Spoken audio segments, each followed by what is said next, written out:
सिद्धनाथाच्या नावानं चांगले. घोडेखोरला जे आपण जातो म्हणजे देव पारदेला जाते त्याविषयी आपल्याला थोडक्यात माहिती द्या.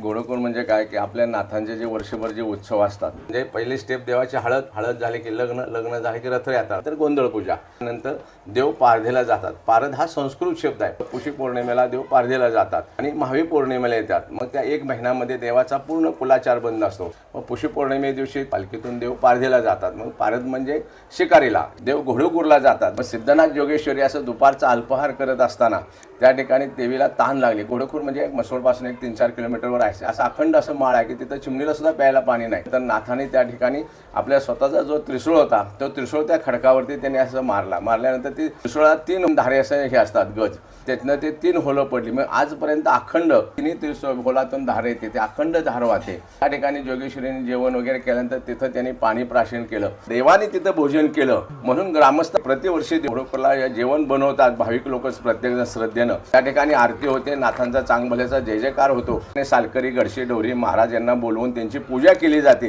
पूजा करून सालकऱ्यांनी प्रसाद घेतल्याशिवाय इतर कोणीही ते भोजन सुरुवात करत नाहीत. असा तो विधी असतो.